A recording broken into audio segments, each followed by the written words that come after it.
I spent $900 on floor seats to Kendrick Lamar. Look, I wanted to see this historical hip hop run in person, right? He slain the Dragon Drake, dropped the #1 album, a classic album, Not Like Us. I got to see this victory lap in person.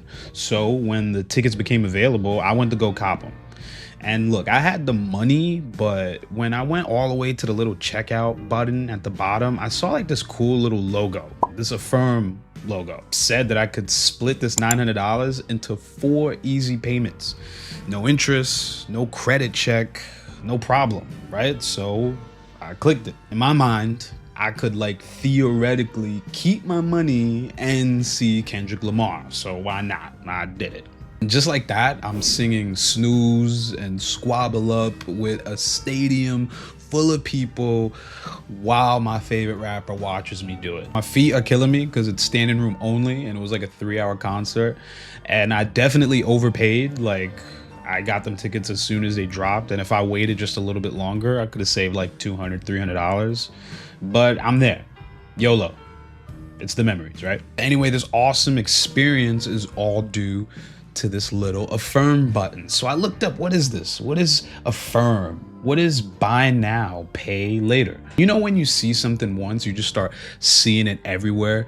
That's what happened to me. I started seeing it in the news, on social media. I saw that button in every checkout line. So I got curious, like, what is this? Where did it come from? Why is it here? And what is the catch? This isn't just like some sort of great marketing, right? Or it's not about 0 interest rates. This actually reflects a big economic shift that we're seeing, driven by stagnant wages, corporate greed, and corrupt politics. This all spells is a cocktail for long-term damage to people and the American economy at whole. A recent report has shown that a quarter of the people using buy now, pay later, 25% are actually using this feature for their groceries.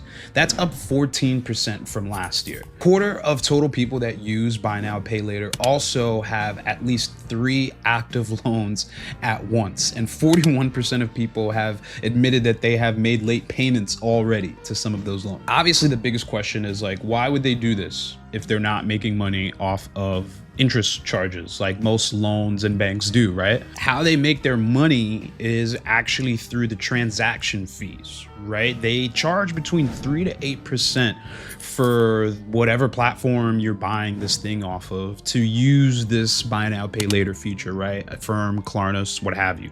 DoorDash has it, Target probably has something like this. So every little transaction you make, Target pays 3 or 8% of that money to the buy now, pay later service. So that $900 ticket I bought, yeah, like 3 or 10% of that went to the Affirm company, and the rest went to Kendrick, you hope, or Ticketmaster probably. And actually, they make money off of transactions fees, but that's not really even the biggest money maker. Their real money maker, their real gold mine is actually your data and your spending habits. So every little detail in your transaction, like your name, your location, spending habits, what you're getting, how often you get it, how much you spent on it, how much time you spent on the website and scrolling and trying different options and sizes, that is all valuable information that is bought up by data firms who then sell it to other companies and exchanges. Affirm and Klarna has all of this information from you. Now you can imagine how valuable this is because people that use buy now, pay later are very digitally savvy. They're already online. So ads that you make with this information are more likely to work and target the people that are online. So every purchase, every demographic detail, every spending pattern gets packaged and sold or used to target the perfect customer. Young, digitally savvy, and with limited credit access. So those people use buy now, pay later more, and then transaction fees and loans and late payments, and the system and cycle continues and continues. Just running from the realities of the world to a land of it's tomorrow's problem, knowing tomorrow will inevitably be today. 16% of buy now, pay later users use it for food delivery services. So that means people are microfinancing Taco Bell, Papa John's, Wingstop. None of this is good. None of this is sustainable. Initially, buy now, pay later was in this gray area of like, how do you regulate a microloan? It's not a credit card. It's not like a personal loan. What are the rules with that? So that was a lot of the reasons why buy now, pay later was able to get away with some of the schemy, sketchy stuff that it could do. But in 2024, the Consumer Finance and Protections Bureau finally ruled that this is a credit card loan. So it is beholden to the rules and regulations and interest rates, if that ever comes up, to a standard credit. But guess what?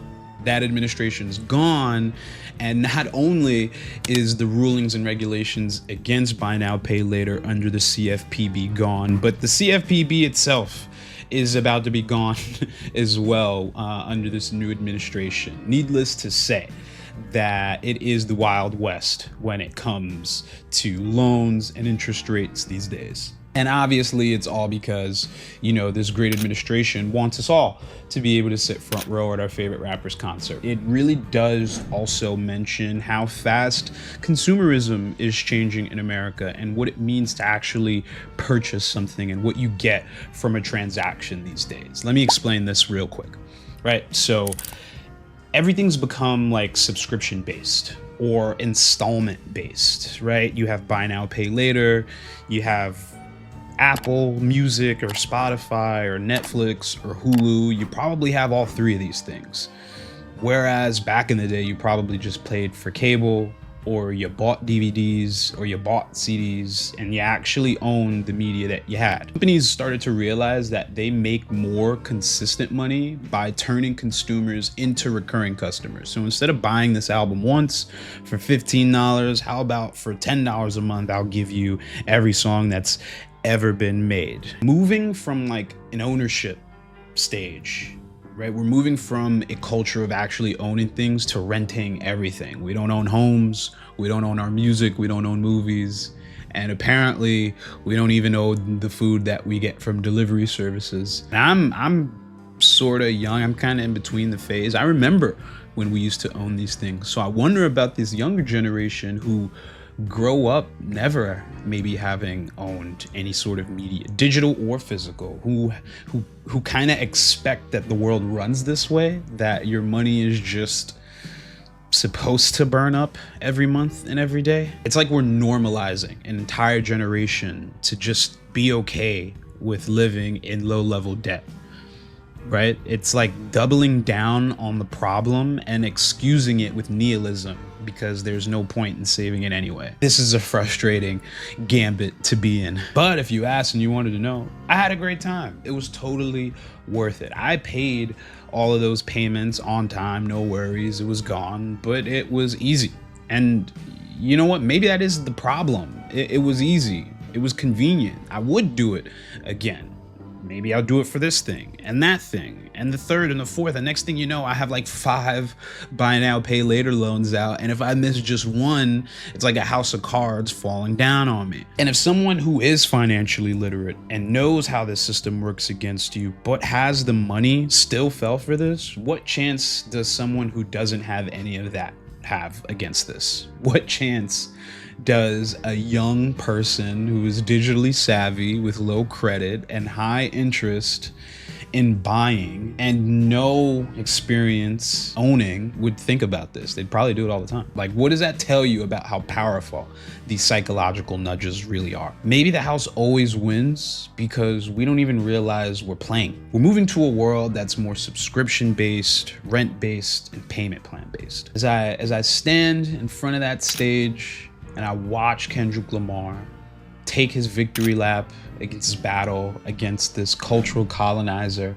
I look at myself and how I got to this point with buy now, pay later, and I wonder, are we okay with never really owning anything?